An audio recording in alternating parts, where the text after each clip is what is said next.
The Sunday MMA show is live.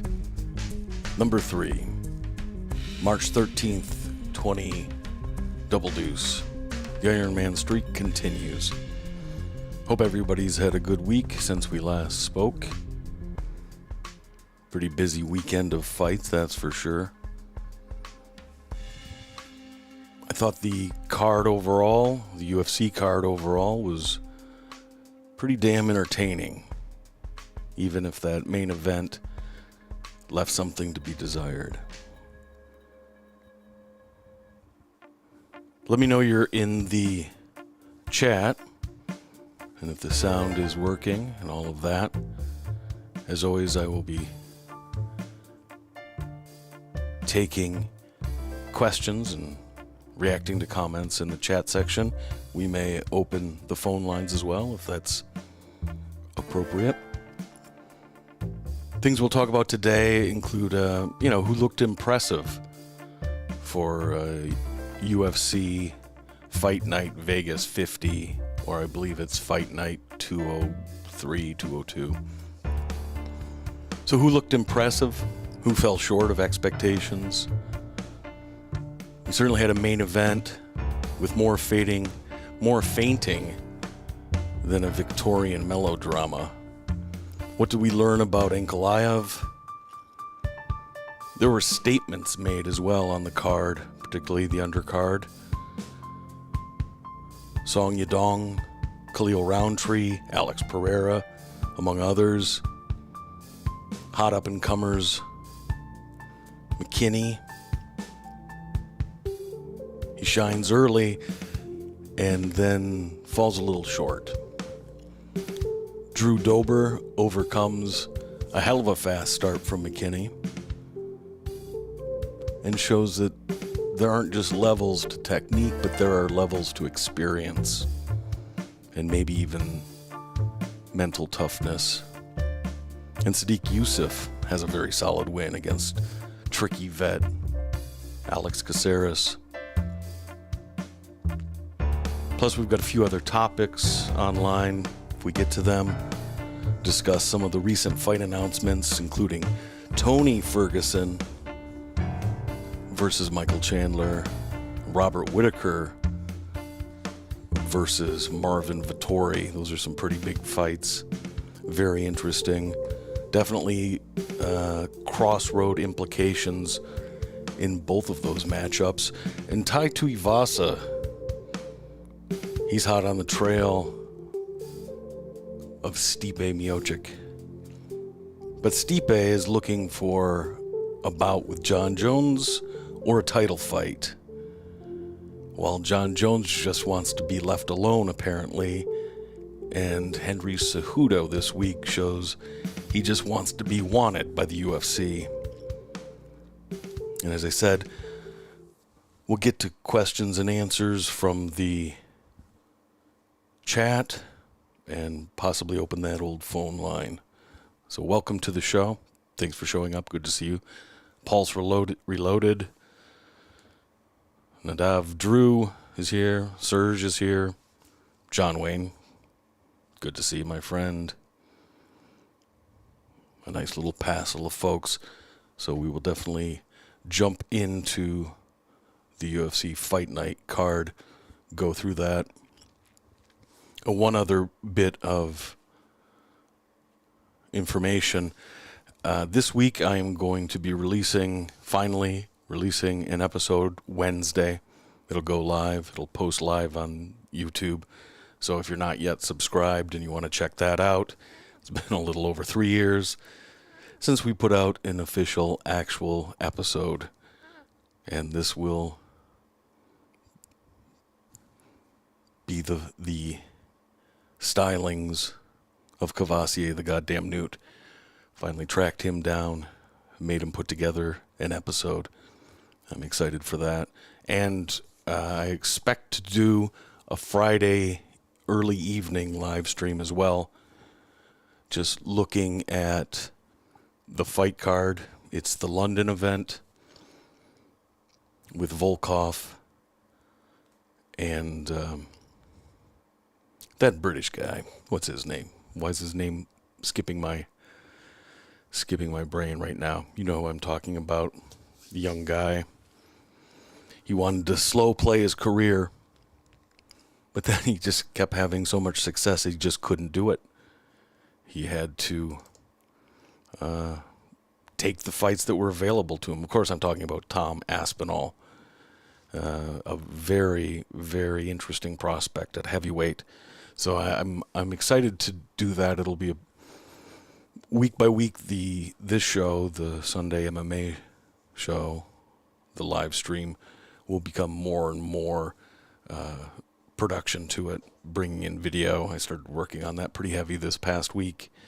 Got a lot of that done. It's not ready to launch. It's a whole new platform to use. But the Friday show will be a little more loosey-goosey. Definitely take more phone calls. It's the start of the weekend, and there really is as much fun as it is to talk about the fights that have happened and what they mean and all of that. There's nothing more fun than the speculation and anticipation of the fights about to go down. So before we get started on the card itself, let's look at a few questions here from the chat. Peter Van Meerm says they're doing Tony a dirty. He deserves a fun money fight, not a monster like Chandler. I don't know that Chandler is a bad matchup for Tony. I don't think Chandler has not really shown the ability to wrestle for a full fight, and I don't think this is going to be a 5-rounder. It's most likely going to be a 3-rounder, which is quite honestly good for both guys. Chandler, in this part of his career, he's really taken on the Justin Gaethje MO, and that he wants to have fun fights and be exciting.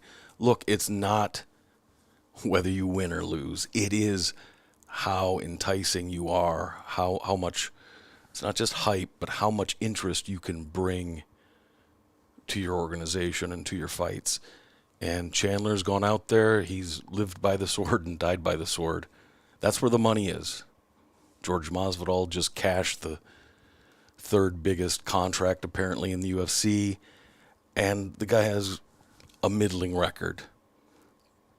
And I know I want to see him fight again.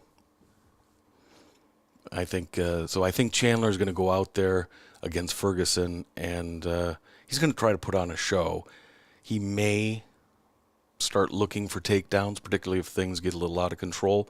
But it's the kind of pressure offense you get from Chandler that really plays into Ferguson's style, particularly during his infamous title run. So I don't know who else you put Tony against.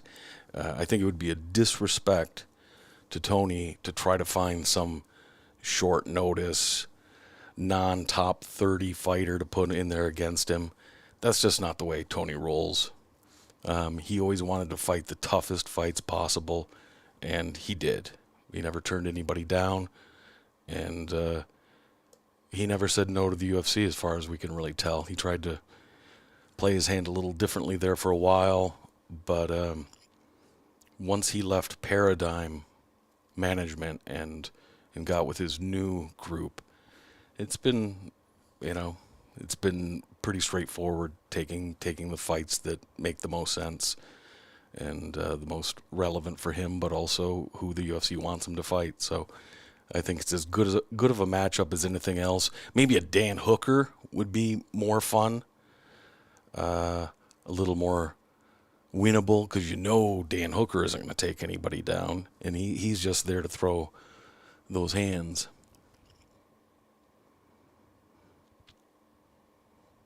Pulse Reloaded says Ankalaev will never be champ. Well, it'd be a little difficult for him, one would think, either against Teixeira, even at his age, or Yuri Prohaska, should he take the belt in their upcoming title fight. But, Ankalaev, he's only 29 years old. He's had a steady rise through the UFC. Look, the dude is 15 and Paul Craig. And Paul Craig was only good in that fight for about a second and a half, and that's all that it took. So we know Ankalaev can be gotten. And I think he knows that now. So he's going to be more cautious. But he still has several finishes in his last 5 or 6 fights. He's on a 7-fight win streak. Coming in now an 8-fight win streak. He wasn't, as the Braunschweiger might say, the fight against Santos doesn't exactly blow your hair back, but he got it done, and sometimes that is what you have to do. No, I don't really like him in the top matchups at 205, but he is the kind of fighter with his skill set, heavy with the sambo wrestling, some amount of control, and not crazy ground and pound, but quite good on the feet, fast. He was heavy on the counters coming into this fight. He was waiting for Santos to be what Santos was, particularly back at 185 pounds, where he would just go into wild man berserker mode. And Santos really only did that about twice. It worked out well once for Santos, catching Ankalaev in the second round. The other time it was a whole lot of smoke and not a lot of fire. So I have a long view on Ankalaev. I wouldn't be putting all my chips on him to be the next champ. He doesn't seem to be that type of fighter. But he is a dude that's a tough matchup for pretty much anybody in the top 10. Now, like I said, I think Glover Teixeira probably has a pretty easy time at this point of Ankalaev's career, and even Yuri Prochazka. Ankalaev isn't going to be able to sit back, or rather push the aggression while still being a counter fighter. If he tries to push the pace on Prochazka is a damn wood chipper. So he's going to be putting himself in serious jeopardy going straight into the teeth of that madman. And from the chat, Antonio says the sound is smooth. Thanks, brother. John Wayne says UFC needs to stop putting Santos in main events. He's becoming like Woodley, boring and predictable. Yeah, I think the move to 205 has finally settled on Santos. That there's just that much less room for error in the fight, and he's fighting accordingly. I was also considering the fact that he went on that run, won 4 fights in a row, gets the fight against Jon Jones, goes to a split decision against him. He was able to do all of that because he became much more considered in his approach. He straightened out his punches. He tried to use the jab, a lot more patience, very little of the wild man of old from Santos during that run. It's going to be hard for him to shake off to turn himself back into what he had been, because it was hard for him to go from being a wild, reactive, emotional fighter to one that was much more calculated and at least somewhat game plan oriented, although he's always been a little more reactive than purely working his way through a progression of game plans.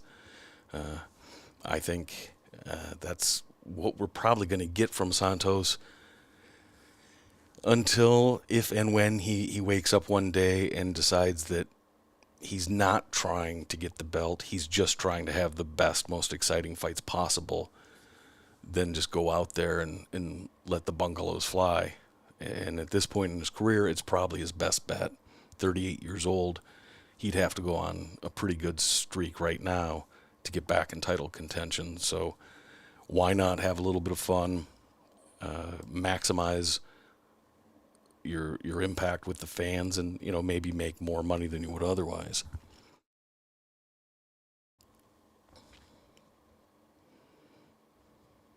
Arenas asks, talk about Glover Teixeira being in Pereira's corner. Yeah, we'll definitely get to Alex Pereira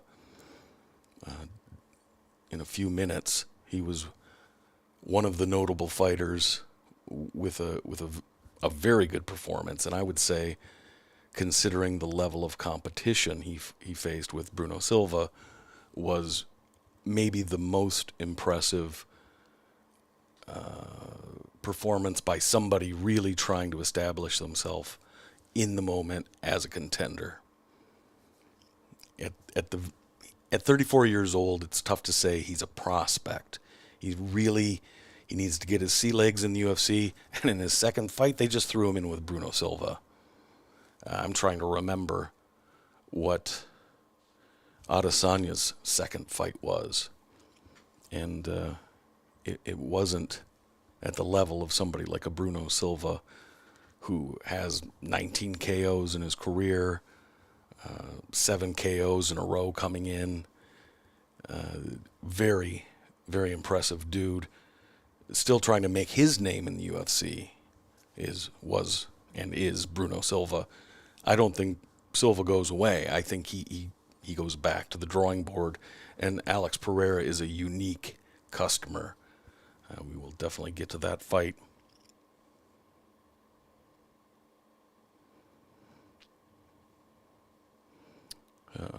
Zwen says, who do you think has high EQ?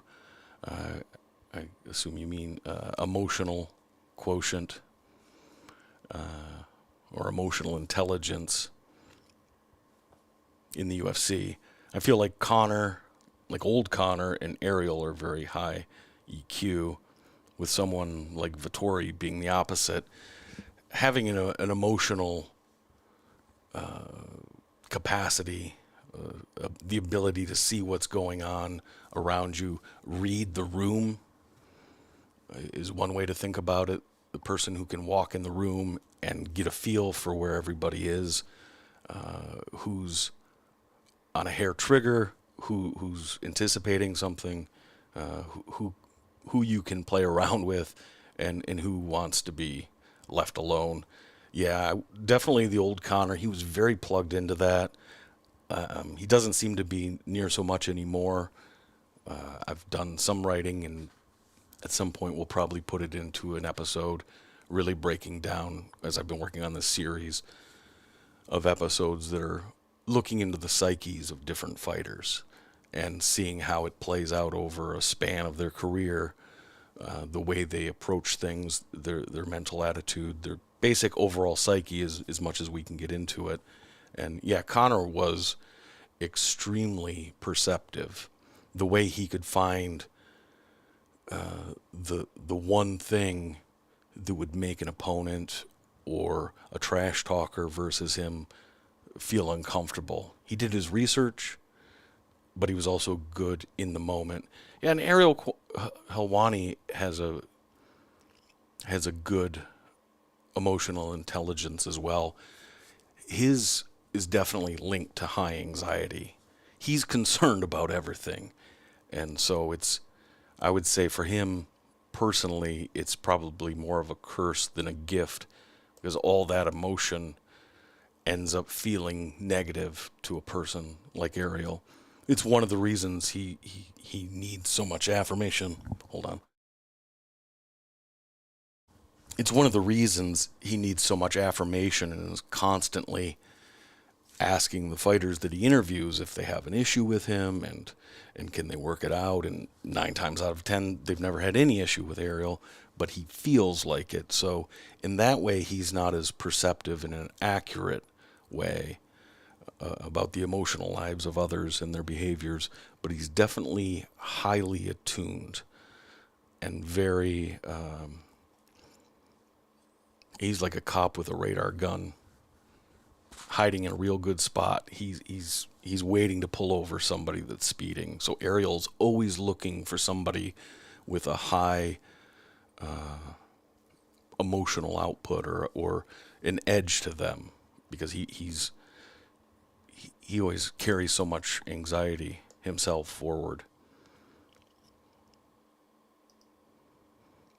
Royal Blood says Alex Pereira's total lack of promotional skills was very impressive.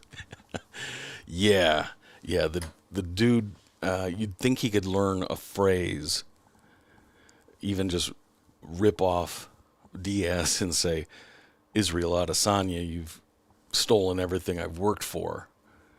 You just come up with something. If he doesn't speak enough English to talk off the cuff, come up with something that's canned. He's got the persona of a hangman or the dude that throws the switch for an electric chair. He just has that hunter-killer vibe on him. A very bad dude. I'm sure, and you see him after the fight, he's very friendly and personable with his team, but when he gets in the fighting mindset, you can see that he's out for blood, he's out for damage, and he likes to stand in the fray. He's very good at deflecting incoming strikes, blocking with the lead hand, parrying, also not a boxing style shoulder roll, but I guess you'd call it more of an MMA style shoulder roll, where he's getting his arms and elbows up and using the shoulder to put the final resistance against the strikes that are coming in, maybe some of the hooks, so that they're not hitting him cleanly on the chin. Outside of that, if you get him at distance when he's backing up, he does have his chin up a little bit, and he has a tendency to go straight back. He did that a few times in the fight. That's when Silva was able to land. And we'll break down that fight more fully when we get to it. A couple more questions, and then we'll start moving through the card. Nana La Rouge makes a donation. Thank you, my friend. No question. Okay, well, put something in the chat if you'd like. Oh, there we go. There is a question with it. Did you notice when Tony doesn't let out his big scream at weigh-ins, he loses? I didn't tie that together, but I do. I screen capture and catalog, and I have done this for a couple years, when fighters, particularly when they're walking out or when they first get into the octagon fight night, some fighters will scream at that point. A lot of times it's an act of intention. That's for the fighters that are very aggressive and they're amping themselves up. And then sometimes you can see that the way the fighter screams, it's really more of a way to release the stress that they're feeling. And both can be helpful. With Tony, most famously, the scream he did it was really more kind of a woo, at the weigh-in versus Kevin Lee, and the one that scared Dana White just about out of his pants. And I think Tony, since he started scuffling, things don't make sense to him. And he must be wondering, is it my age? Has the game caught up with me? Is it a nagging injury? Is it some of the mental issues, some of the difficulties he's had in the past, that perhaps they're not fully resolved? So he must be asking a lot of questions. I think for Tony, when he's being playful, it's a sign that he feels fully in control. And that's the way Ferguson fought when he was at his best. He fought like a man who could do 3 Imanari rolls in a row to get out of a striking situation, because he was so comfortable wherever the fight went, he was going to be able to turn it into his advantage. And I think especially heading into the Dariush fight, Tony was overthinking it. I think if he goes back to the Gaethje fight and sees, look, until Gaethje started using his footwork in the 3rd round, Tony was winning the fight. Gaethje still had his moments early in the first 2 rounds, but it was really the second half of the 3rd round and then the rest of the fight until it was stopped that Tony was truly discombobulated. It's like his computer wasn't programmed to fight against a guy like Gaethje, who was going to be elusive, who was going to be light on his feet, not prioritize the power shot, but just keep touching Tony. And we saw the cumulative effect of that. So if we see Tony screaming or being really playful at the weigh-ins for his fight with Chandler, I would believe that that'd be a good sign. If he gets too serious and tries to sort of control the moment, either with being a little weird, but not weird funny, weird serious, the way he gets sometimes, that might be a little bit concerning. Regardless, very interesting. Oh. Nana LaRue's from Sacramento. I happen to be in NorCal myself for the little while. That's where I'm coming from. And I have had some Dutch Brothers coffee, so I'll definitely do that. I appreciate it. Trent Kill says Tom Aspinall's the next heavyweight champ. I wouldn't say next. If Ngannou steps away, or he's definitely out now, it looks like, for 9 months with the injury, then you're going to have probably Jones or Gagne, Stipe, one of those guys slide in, do either an interim or for the actual belt. So I don't believe literally Aspinall will be the next champ, but I'm very high on the guy. I think he's got legit skills, and the more I hear from him in interviews, the guy has a very good mindset.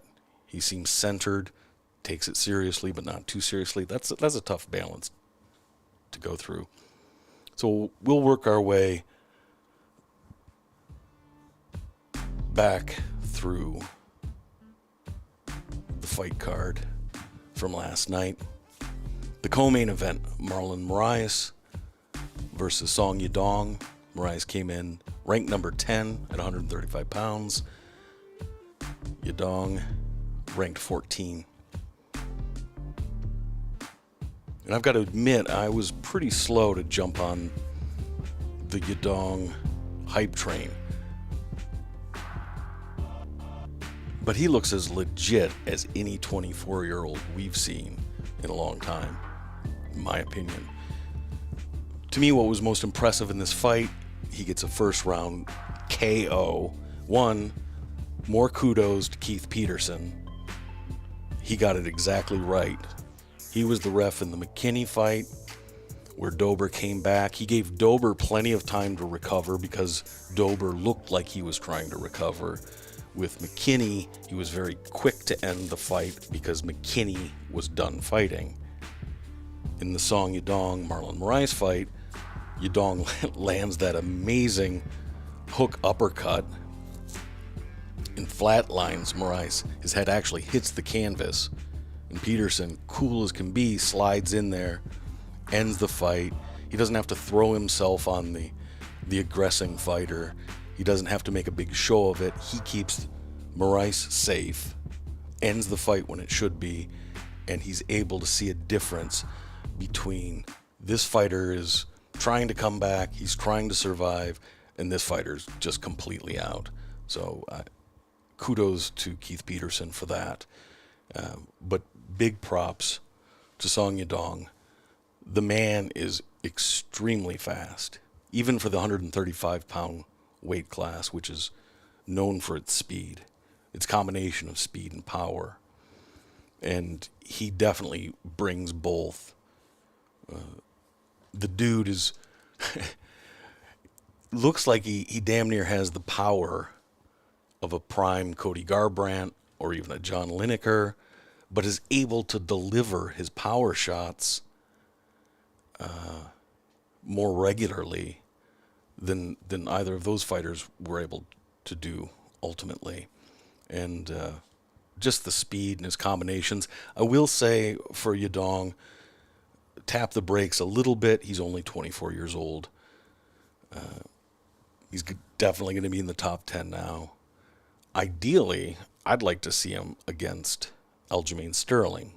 Clearly, Sterling has other business at hand first, but should Sterling lose, Yadong would be a great comeback fight for Sterling, and that style of matchup with a grappler, a guy who has a pretty high strike output, that would be interesting. Yadong, a baller, asks for Dominic Cruz, and I could only imagine, as he's saying that, or his translator saying, he said that himself, I could only imagine Dominic Cruz losing his goddamn mind somewhere at home with his little dog, sitting on the couch watching the fights, taking copious notes, and here's this dude calling him out. Oh, Dominic hates that kind of thing. He likes to matchmake for himself. But what's interesting is he's the new Sacramento Kid, Song Yadong is. He's fighting at Team Alpha Male, and he's got to be the biggest prospect, not just biggest prospect, but biggest fighter in their camp right now. And Uriah is at all of his fights. He's always there. Uriah is a great promoter in his own right. So to be able to tap back into that Uriah Cruz alpha male rivalry would be a pretty fun thing for Song Yadong to insert himself into that. Maybe try to get something back. And it's about the most appropriate fight as far as rankings go as well. So I don't hate that call out at all.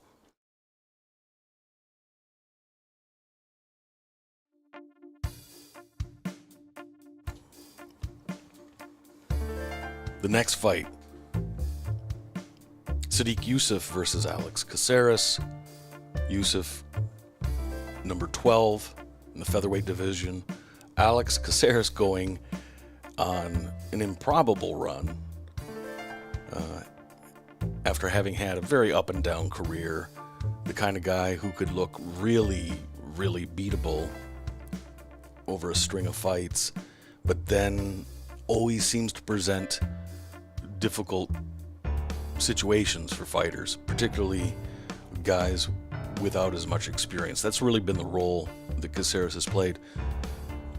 What I found in this fight that was interesting with Bruce Leroy is how much he was trying to sit down on his punches.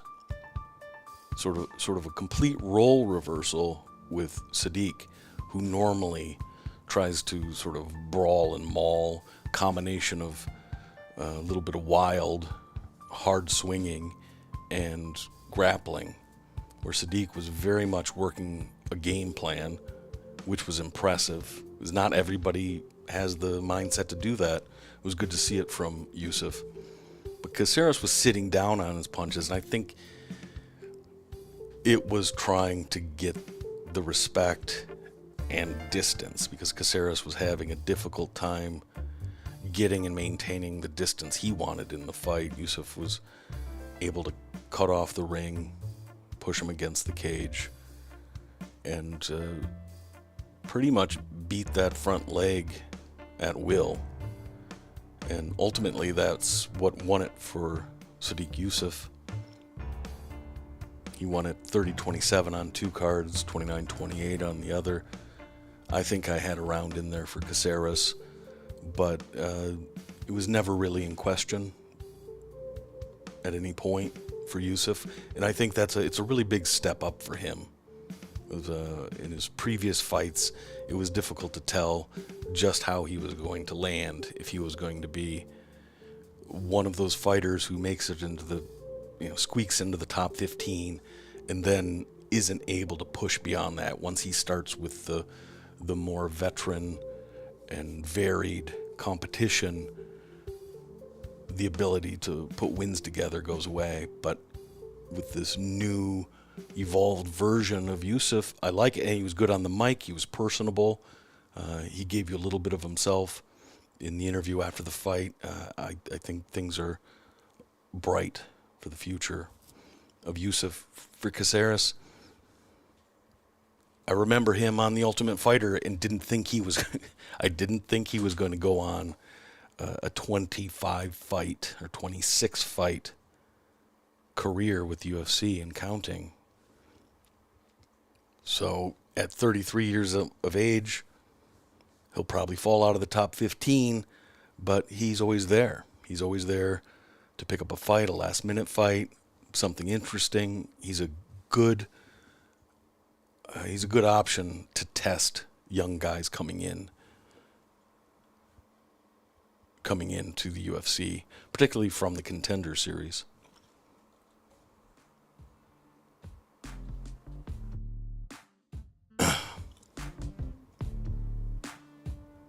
The second fight on the main card, Khalil Roundtree versus Roberson. And this was a very interesting. Roberson coming in the slight favorite at minus 140, even though Khalil has shown, though not always being consistent, always being a dangerous out. You're going to have to pay a cost to get Khalil out of there. And looking at Carl Roberson's resume, it was kind of stunning to me. He's a mini Dos Anjos here.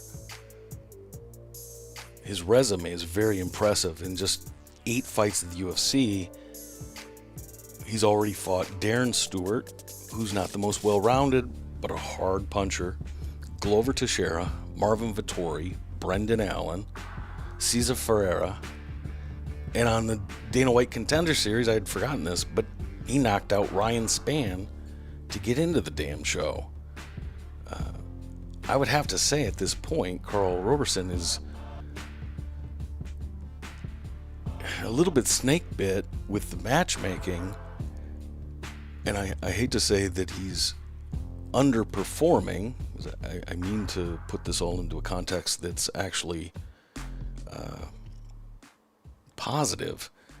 He's hung in there with all of these fighters, and he's taken some lumps. He's 4-4, now he's 4-5 after Khalil Roundtree gets the TKO in the second round, 25 seconds in.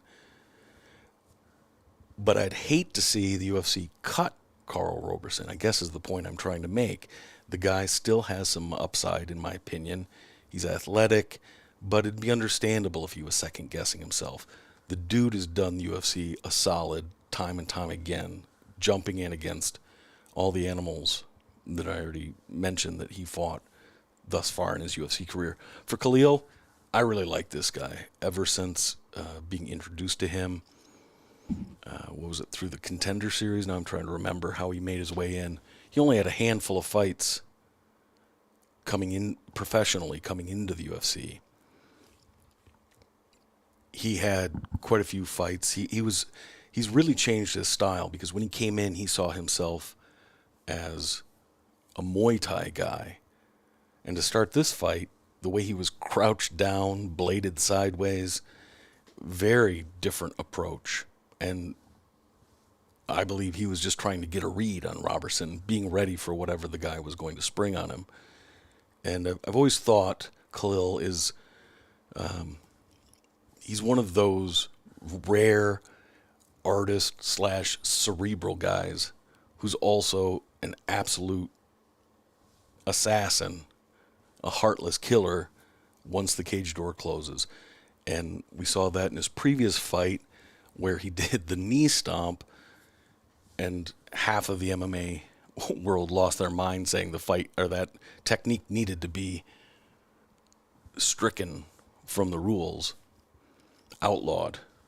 Well, I disagree. If you can kick a guy in the head, you should be able to kick him in the knee.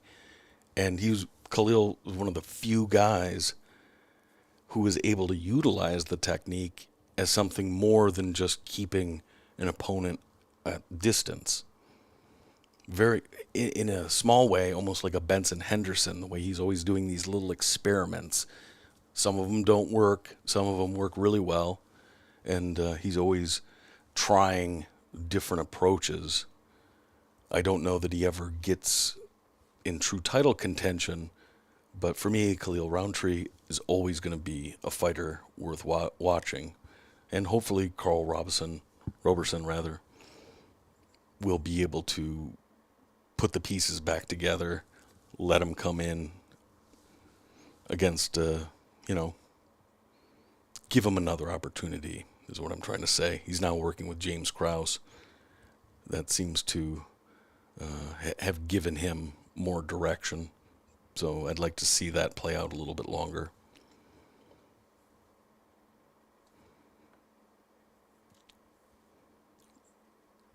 Fight before that was Drew Dober and Terence McKinney. For me, that was a surprising fight because I was pretty high on Terence McKinney. He's definitely raw, but he's got the right mindset and he's got the complete package of skills. He can win a fight wrestling, he can win it with the grappling up against the cage, and he can win it with striking. But I think what we saw in this fight, and Drew Dober, who had been, put on Queer Street early in the first round, comes back at 317 in the first to win by TKO. And I think McKinney, having that early success, it wasn't just that he poured all the effort. He's got enough cardio to put that kind of an output into a fight and not have his tank go empty. But I think it was an adrenaline dump. And then when Dober catches him with that knee after connecting with a hook,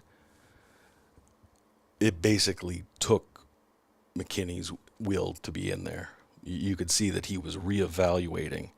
And it was quite some time before he even, after the fight was stopped, where he was finally able to roll over, get up off his hands and knees and take a sitting position and face the world again. I think it was pretty devastating, but I like the guy moving forward. And Drew Dober, he's just always a fun fight. Who did he call out? He called out, Bobby Green. And that would be a fun fight. They're sort of proximal fighters. Bobby Green has certain advantages, but doesn't always. Neither guy's a point fighter. That's not how they think about it. That's not how they approach. Bobby Green doesn't always go for the finish, but he's not trying to outpoint a guy. And Drew Dober, pretty much the same way. So I think it'd be a fun fight. I'm not against it. Now we get to Alex Pereira versus Bruno Silva. We talked about this a little bit or foreshadowed. This is the guy, as we all know, who starched the UFC champ at 185 pounds, Israel Adesanya, in the world of kickboxing. And he's shown that he can do more than live off that one accomplishment. Comes into the UFC, has 2 really nice fights, gets a finish in his first outing, comes in against a very good but under the radar fighter in Bruno Silva. It's got to be one of the more difficult second fights in a UFC career for a guy who supposedly has a trajectory from the UFC brass. What I liked about Pereira was he was able and willing and wanting to be in the fray. And he was delivering tremendously damaging shots. And it wasn't until the fight was over that you could truly see the effect of those shots. As Bruno Silva just went to the canvas and he laid there and he tried to comport himself because his shit was busted up. He had a world-class poker face throughout the fight. There were a few times you could see him wobble, but he held it together as well as any fighter could under the assault of Pereira, which probably saved Silva from getting finished, because if he would have shown too much blood in the water, that's when Pereira goes in for the finish. And in the latter half of the third round, when things were pretty bleak for Silva, Pereira let him off the hook a few times, having extended periods of grappling position, which he didn't have to do up against the cage. I think if Pereira would have realized just how much damage he'd already been able to accumulate on Silva, he might have gone more for the finish. But I like Pereira's upside. I'm not saying he's ready for Adesanya. Adesanya's got tricks stacked upon tricks to maintain distance and dictate pace and where the fight's going to happen. Definitely going to need 3, 4, 5 more fights from Pereira. Although with the UFC always looking for a good narrative, Pereira gets 1 or 2 big knockouts, particularly if the second one is against ranked named opponent. It might be a little bit like what the UFC was loosely setting up with Joe Duffy coming into the UFC, having been the last guy to beat Conor McGregor.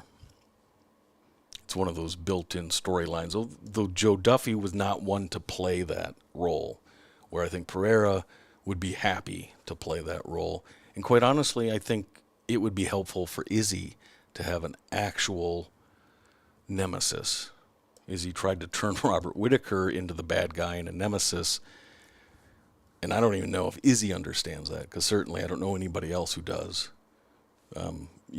How do you not like Robert Whitaker? I get it, you're fighting him and he's a tough opponent, but trying to pretend that Whitaker's the bad guy or Whitaker's somebody that you need to stomp because of what he said something, doubtful. So Pereira would be an excellent foil for Adesanya. And quite honestly, if there was any concern on Adesanya's behalf, fight the guy as soon as possible. And Adesanya's always been very smart about that. He figured out the timing of things, like fought Yoel Romero when he knew, he started talking about wanting to fight Yoel when he knew he was going to have to fight him. Talk about emotional intelligence. Israel Adesanya's is off the chart.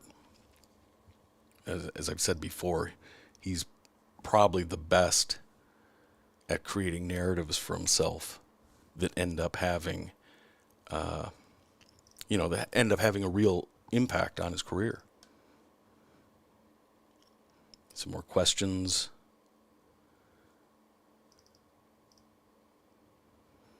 There we go.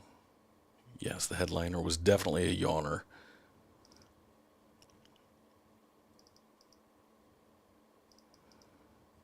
Let's go through here.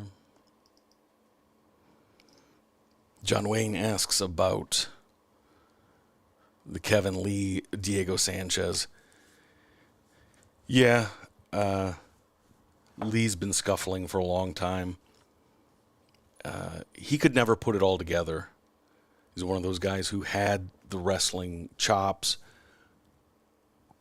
At least theoretically he did, but was seldom able to put it all together in one fight.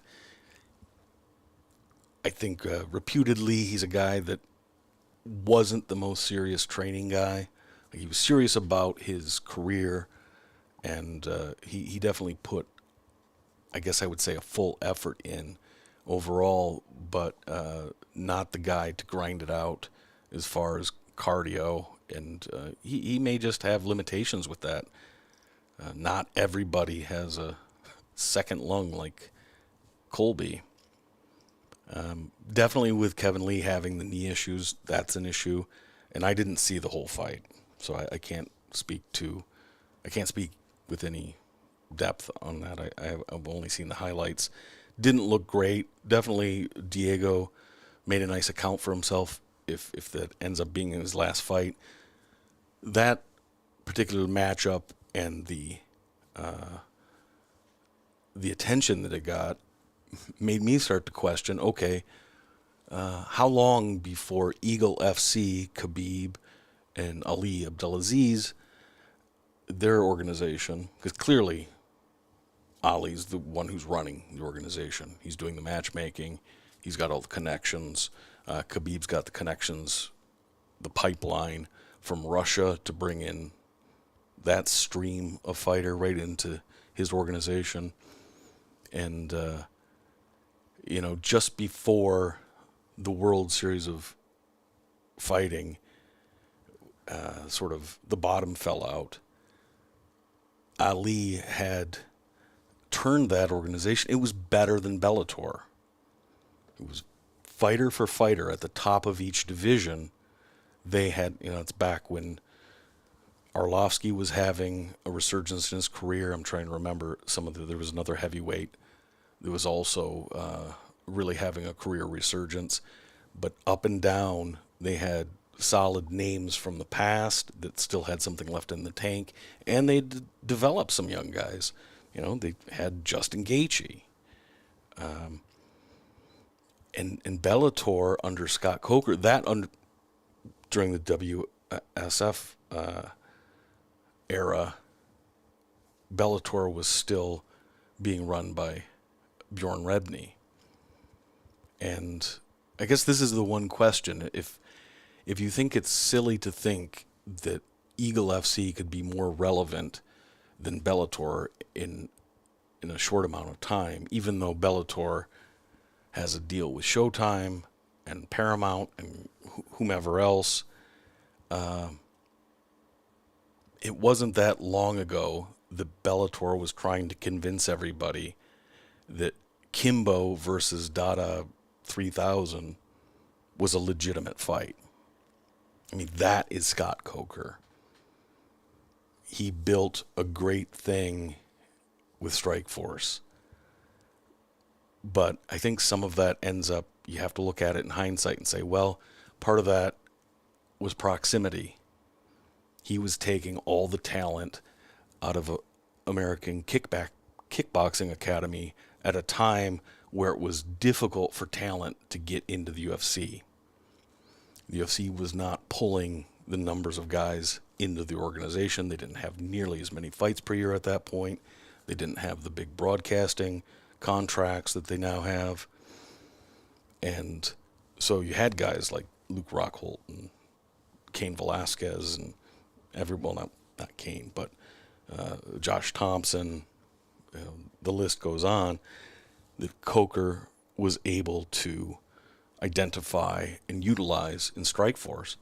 And I love Strikeforce. They were...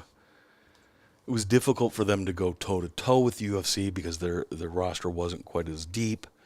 But from event to event, it was not uncommon to be more excited, have more anticipation for the Strikeforce events. It was a great organization. So I think there is a real shot, particularly a shot anyways, that Eagle FC could become it's likely to become the feeder league because they're clearly getting, they're able to use an octagon. So they had to get permission from the UFC to be able to do that.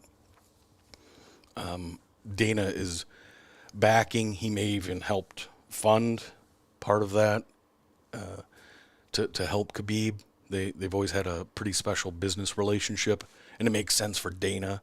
So I think Eagle FC is becoming, or at least has the distinct potential to become the feeder organization for the UFC. But it wouldn't take that much. Sign a few young fighters with promise, hold on to them a little bit longer than what you might normally do as a feeder organization, and then make a few smart veteran signings, and they could be easily more relevant as far as the sport goes than Bellator.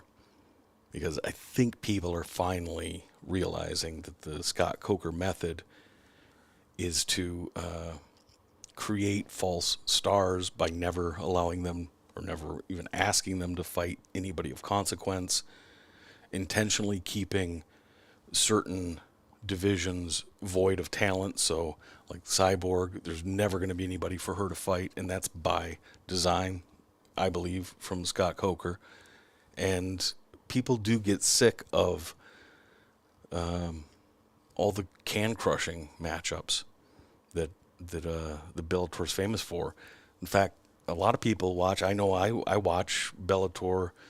When I do, it's largely to see if some of these can matchups end up turning against Coker, because it's kind of amusing. And I don't root against Bellator, and I like Scott Coker, so I'm not negative. Overall, I'm not feeling that. I'm just pointing out. Excuse me, the voice starting to go there. I'm just starting to see that after 5 years now at the helm of Bellator, he's put together a couple nice tournaments, and the 45 pounds that what Anthony McKee is in, 35, 45, pretty good divisions.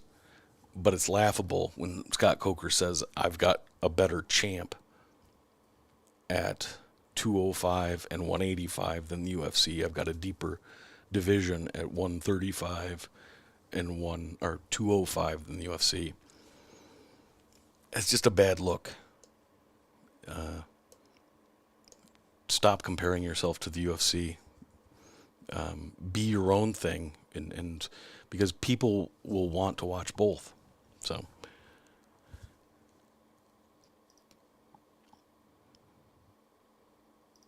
yes, John Wayne says, Abdelaziz told Helen Yee that Vittori will be going to Dagestan for training camp. What you make of this?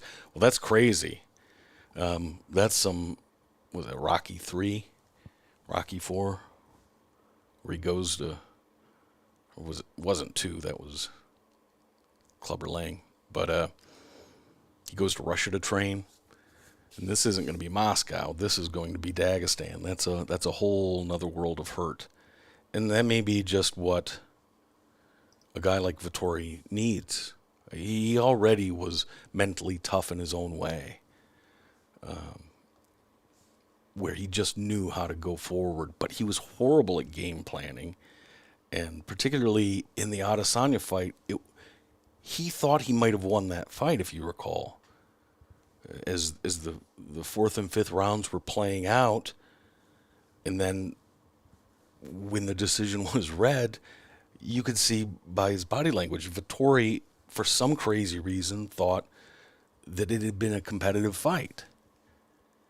And he has good coaches, and I'm sure they were telling him, you need to get a finish, you need to get out there, you need to put numbers on Adesanya. You need to be able to get him down and control him. If you're not able to do any of those things, and the only real success you're having is occasionally being able to hold Adesanya against the cage but not be able to land any strikes while he's there, and still be so out of the loop that you think you're winning.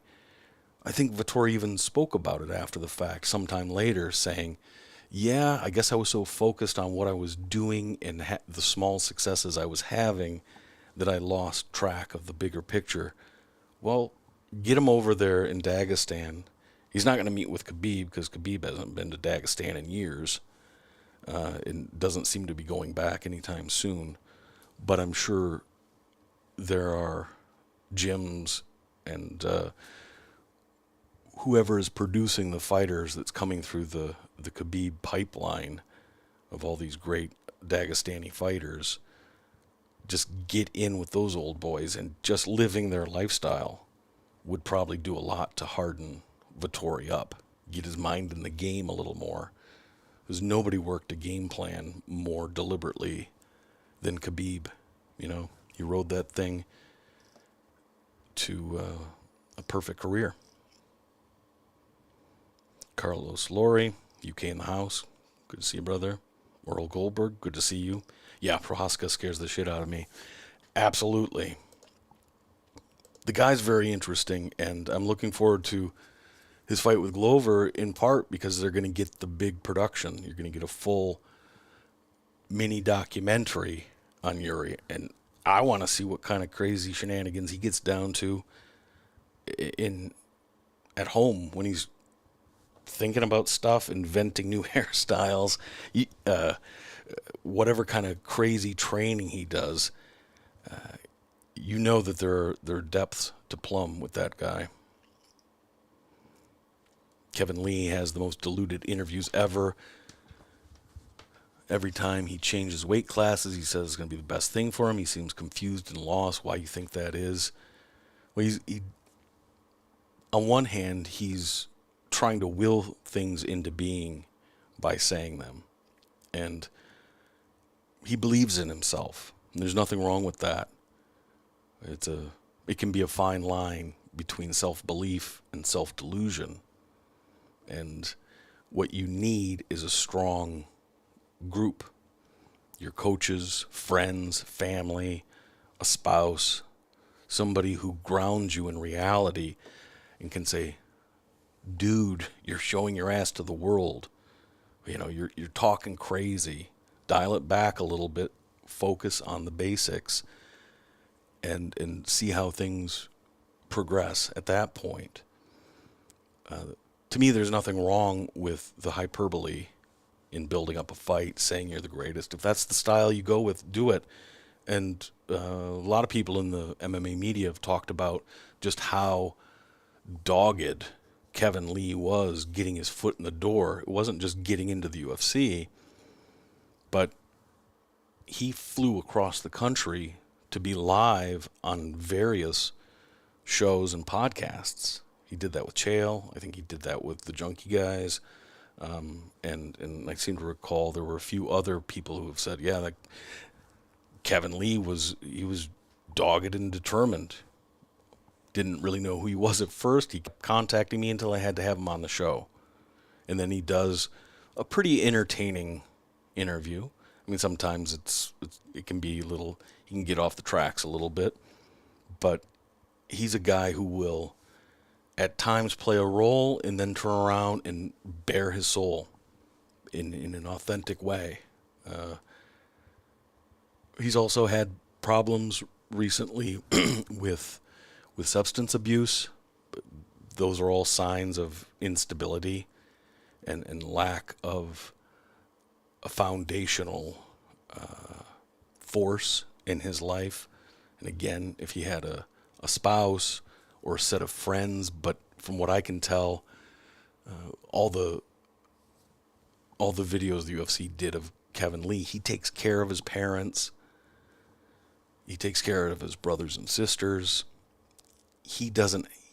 Everybody answers to him. He doesn't have somebody who can sort of call him on the carpet, and you need that. You can't stand alone forever. Just the wind will bend you over if you stand without some additional support, without somebody to help you course correct. So I think it's probably beyond the physical issues with his bad knees now. I think it was having a lack of accountability. His striking coach for the longest time was Dewey Cooper, and that was one thing I had heard from a few people, that he fed into some of Kevin's self-delusion a little bit. Great striking coach, but maybe pumped Kevin up weirdly in his ability to strike like Mayweather, and he just never had that kind of skill. If he could have combined the striking with wrestling a little better, like Rafael dos Anjos, Kevin Lee should have been able to emulate that style, and he just was never able to put it all together.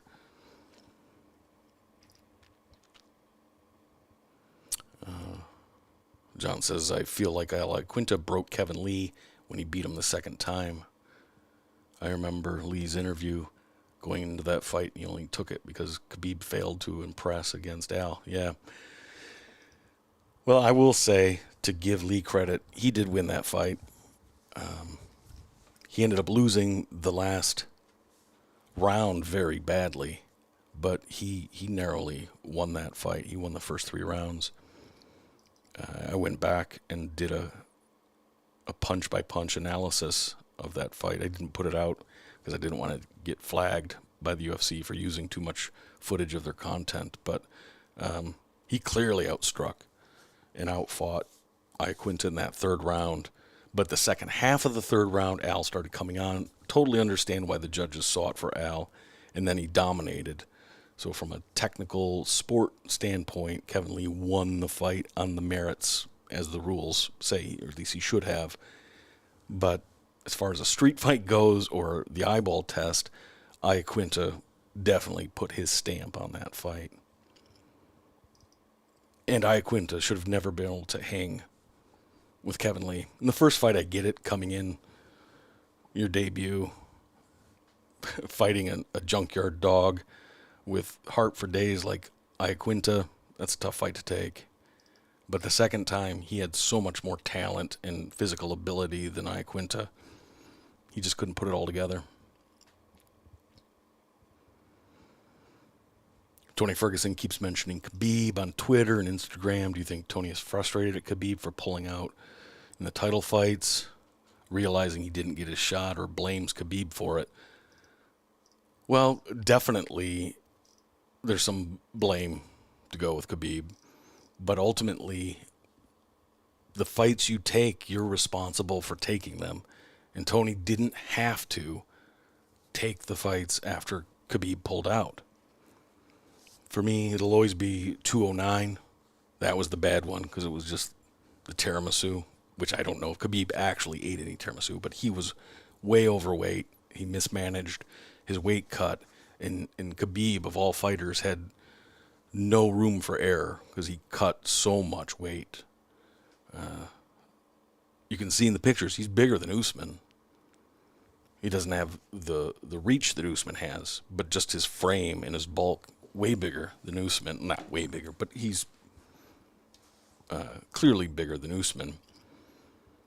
To me, Usman is the perfect size for 170. I wouldn't want to see him try to go to 185, and there's virtually no way he could make 155. But that should have been the case for Khabib. He just had so much mental strength and knew that if he could make 155, he basically couldn't lose because he could implement his game plan, and it was his advantage.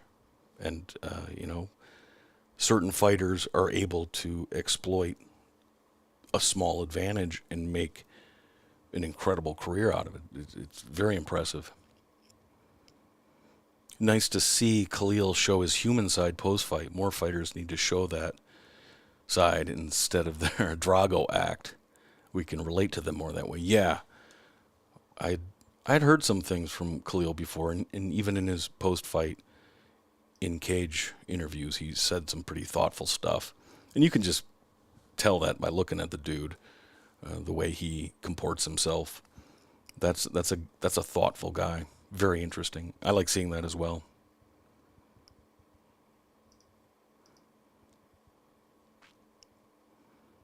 Okay, Ink, good to see you.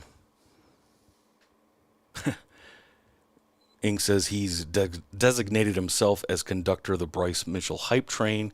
He's interesting, very different from other fighters, and it seems genuine. I think he can be a star in an unconventional way. Yeah, well, he's been on national television.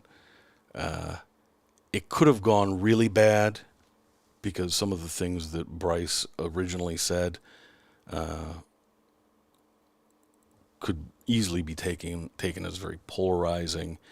He could have triggered, and I think at first, after the Ariel Helwani interview came out, a lot of people were sort of triggered as if he was Colby's little brother.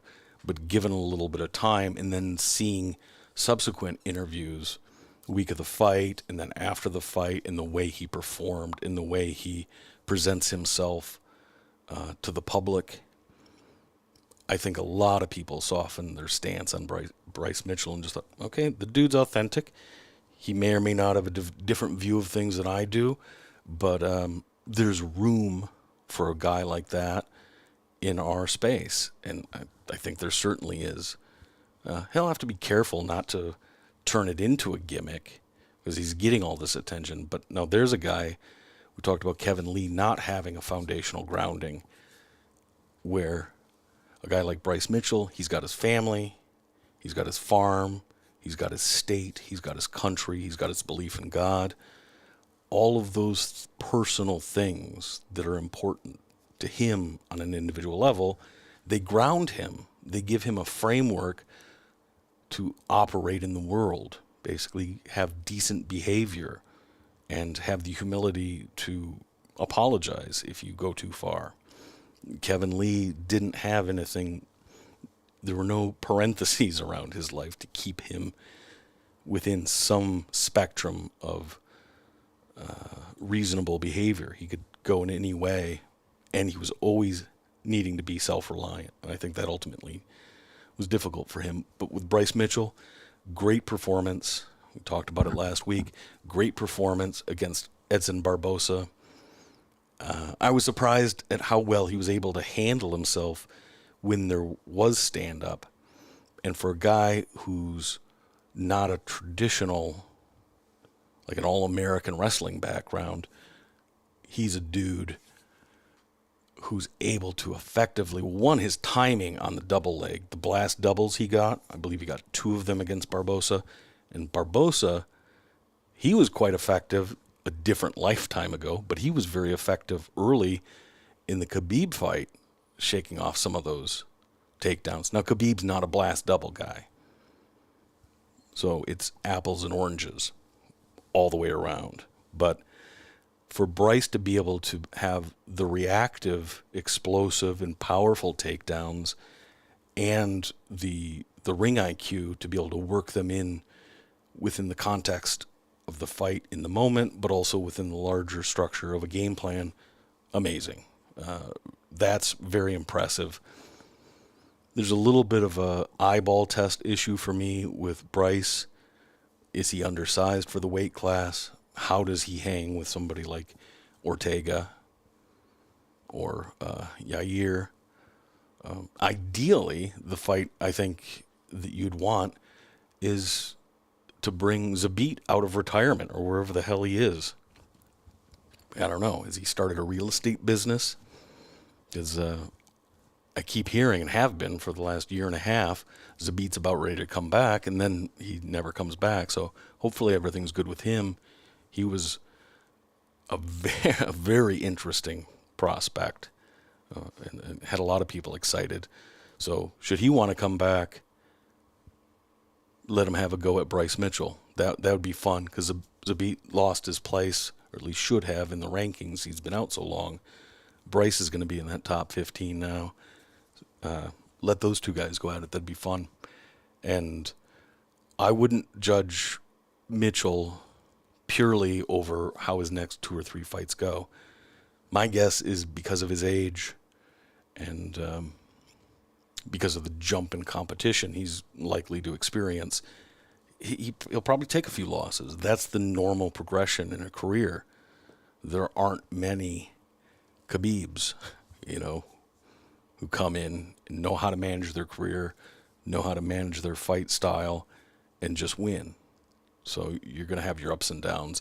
I think at least right now, Mitchell's got the right mindset that he can get through and learn from losses. We saw that going back to the Alex Pereira, Bruno Silva fight. Bruno Silva, I believe, will be able to bounce back from this. I mean, he took the best, or close to the best, because I think Pereira didn't go full crazy trying to finish the fight in the end the way he could have. Because I think he was compromised enough from some of the shots that Bruno was able to land. I think that's one of the bumps in the road.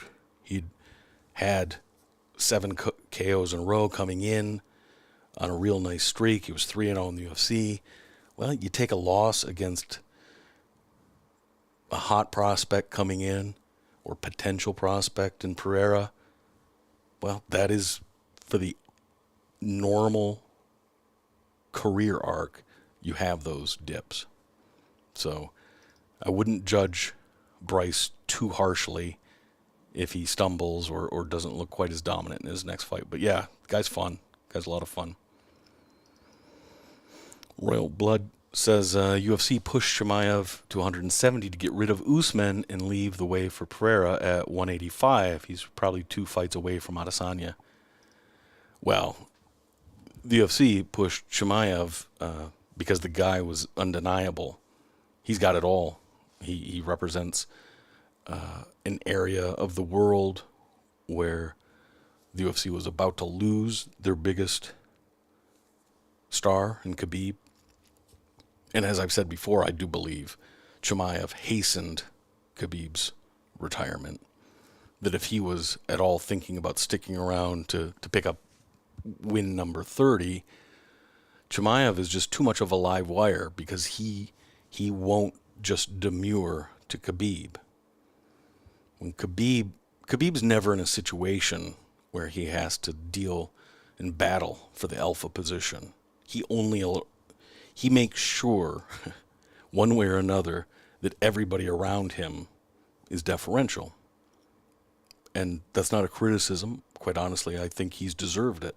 And he's shown that with that level of respect and that level of authority, he's produced good results, not only with his own career, but with the guys that have chosen to ride along with him. It's hard to think that Makhachev would be in the position he's in if it wasn't for Khabib. It's not just that Makhachev got the wins, but it's knowing how to take fights, when to take layoffs, having that little bit of name recognition that he's starting to build. That all comes from Khabib. So I don't think you can begrudge Khabib for saying, I'm going to be the man, when he takes on the responsibility of being the man in his group, where Chimaev is clearly, he's like a lone wolf. He doesn't seem to be looking to put a big pack together, but he is still willing to help guys out. Like he wrestled against Jack Hermanson, and anybody who watched that footage, you could tell that Chimaev, particularly in the second round, or whatever you call it in a wrestling, and in a wrestling exhibition, the second half, he was not going for the throat of Hermanson. He's a real respectful guy. You could see that.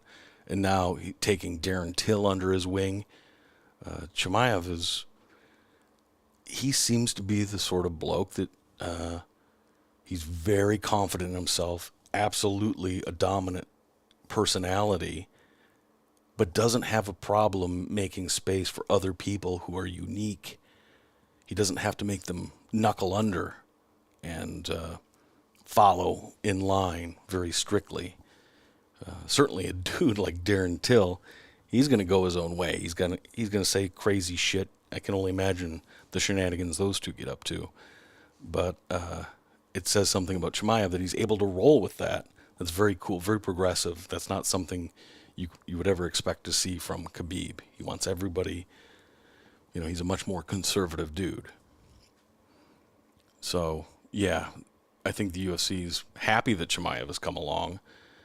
And, well, we got to see him tested more. It was nice for him to beat the Leech, and the way he did it was crazy, pretty amazing. But there's still some distance between where he is and a fight with Usman, though you may be right. It may be as close as one fight away. It would depend on how things play out and how much in need the UFC are for a main event headliner of a pay-per-view.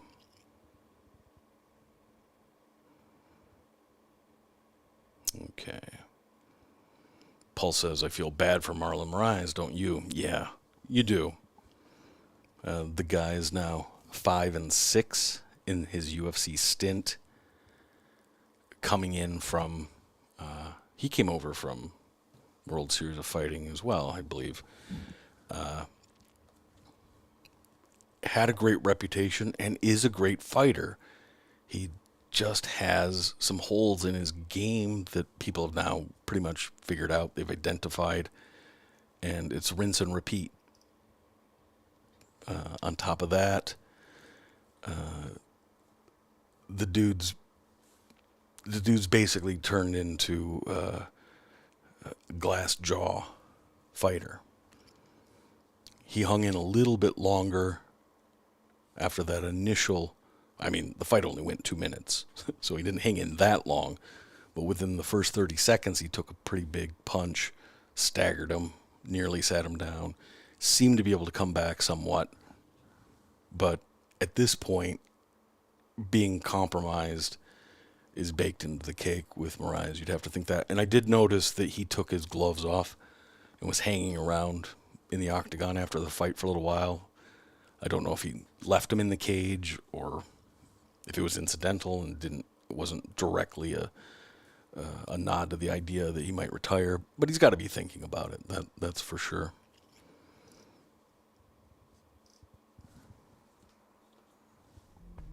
All right, we'll take a few more comments and questions and then turn this thing around.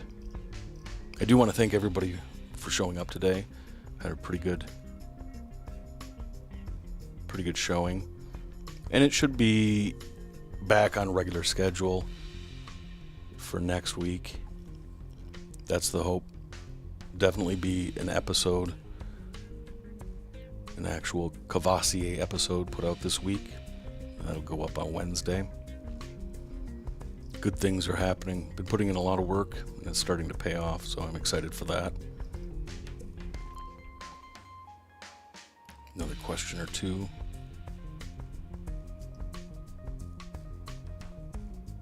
Serge T says Bryce is going to surprise a lot of people, for sure. Drew has questions about Gegard versus Vanderford. Quick thoughts. Yeah, well, Gegard's... he's a great fighter. He was a great fighter when he left the UFC. And Vanderford, Mr. Paige Van Zandt, he's a funny dude. We don't really know how good he is. We know how good he isn't, at least at this point in his career. It's one of those matchups that is frustrating with Bellator. Why can't you find and he's had success, no doubt about that, but he put together quite a few wins in Bellator, and some of them quite dominant. But you could tell, any amount of experience watching MMA, you could tell that Vanderford had a very specific way of winning fights, and they were pretty dependent on guys who either had no wrestling skills, virtually none, or not true veteran material. I mean, how would you expect? I think it's not that I don't think Vanderford could get some wins in the UFC, but I don't think he could put together a serious run. He's such a wrestling heavy guy that you just can't dominate that way with wrestling alone. You have to be able to get submissions or be able to do serious ground and pound against top level competition. So, that is what it is. I thought it was too bad that Gegard left the UFC, but I don't think they made a very serious play for him as far as re-signing him. I think they were happy to see him go, and the UFC is usually pretty spot on with that. They have been over the last several years, letting Benson Henderson go when they did, Rory McDonald. There's a list of several guys that all sort of fit into that category. And with Rory, I thought that he was given up on too soon, but for whatever reason, that doesn't seem to be the case. Rory has had difficulty. His approach seems to have... He was so dynamic and aggressive, and it was about the fight, where somehow it became more about that if he worked certain number of takedowns in and just held guys down, he could win fights. I don't know if that's coming from Faraz or that's coming out of Rory's way of looking at things. I can only imagine that some of the absolute wars he was in the UFC, starting with the Carlos Condit fight, that he tried to take a smarter path, but that smarter path it's not as good of a way for him to fight. He needs to fight a little bit like a psychopathic Canadian. When he was that guy, he was one of the best in the world, trying to lay and pray dudes in Bellator and wherever else. It just isn't working for him. And it might be a situation that now that he's got a wife and kids and he's really put his life together, he's just not the kind of guy that can be a top-level fighter anymore. So for some people, fighting is a job, it's a profession, where I think for Rory it was a necessity. It was an extension of his soul. It was a way for him to understand the world around him and have a place in it, where now his life's more fulfilled, I'm assuming. It's difficult to be that absolute balls-to-the-wall fighter the way he used to be. He was down to brawl. If it went there, and he was going to push the pace, and he was going to put more damage on you than you could put on him, it's difficult to go from that to being a highly technical grappler rather, and control the fight that way. Cottonhead Ninny Muggins says, is beige frequency your second channel? No, I don't know what beige frequency is, but no, that's... I do have a second channel. I don't know that I've gone public with it. It's actually the name of it's Sunday MMA Show. Eventually I'll put other content there as well, but I'll announce that once I'm doing it. Okay, a few more questions. Newt equals the real people's champ. Thanks. I appreciate that.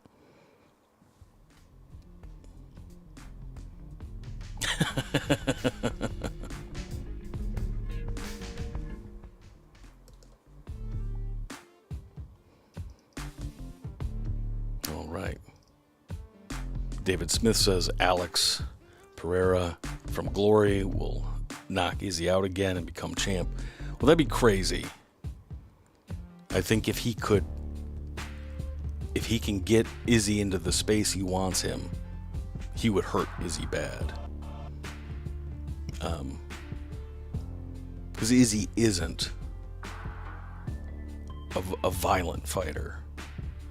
He can do damage. He can knock guys out. We've seen him do that. But that's not what he is primarily. Alex Pereira is an axe.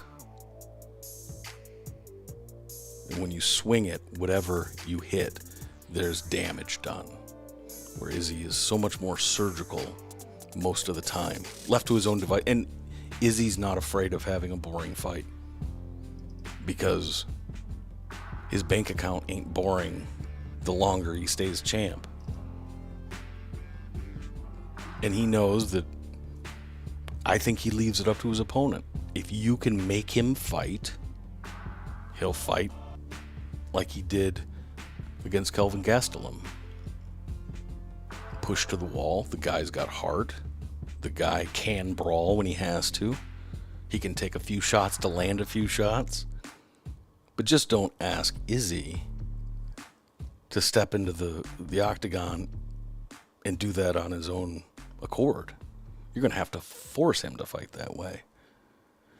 Similarly with Mighty Mouse. Mighty Mouse could avoid the types of fights that everybody else wanted him to get into. And so why would he? Stay clean. Stay champ. So I think down the road, if Pereira continues to develop and can get past a few wrestlers, a Derek Brunson would be an interesting challenge. My guess is that the UFC is going to keep him away from as many wrestlers as possible. I think they'd like, if he could put together 2 or 3 more highlights, you make a case for a pretty nice pay-per-view. So why mess it up by putting Pereira in there with a dude that's going to potentially derail it and not go on to be a contender himself?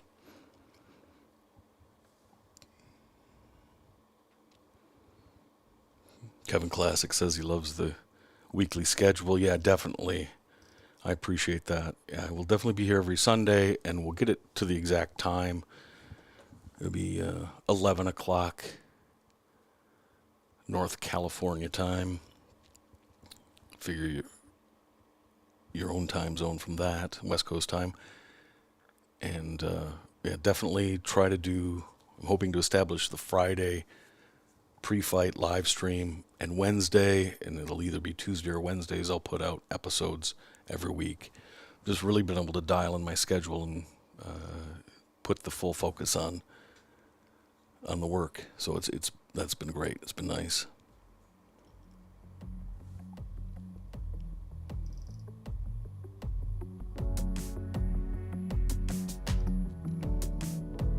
Conscientious Objector says the perfect analogy for Alex Pereira is he's an axe and Izzy is a rapier. Well played, absolutely.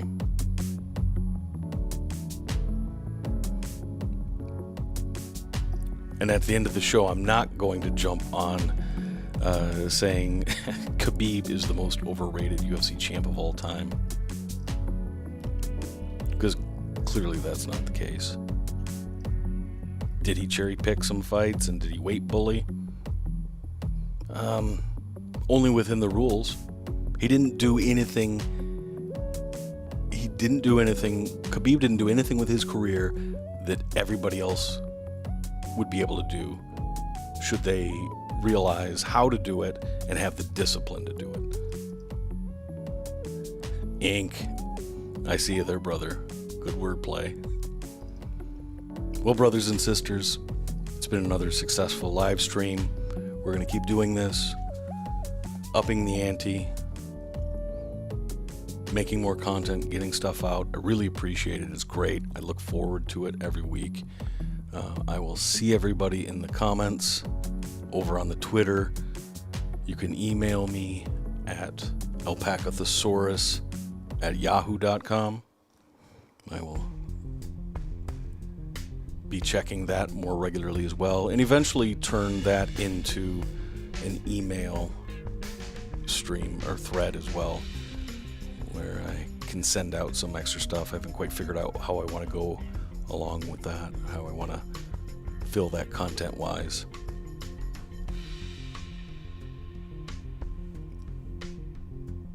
So until next week, enjoy the fights, enjoy your upcoming week. We are done.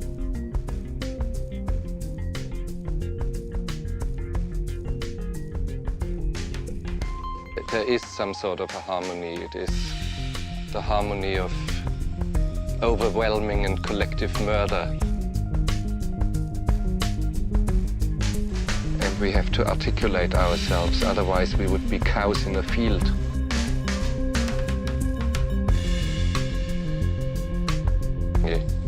It is not that I hate it, I love it. I love it very much, but I love it against my better judgment.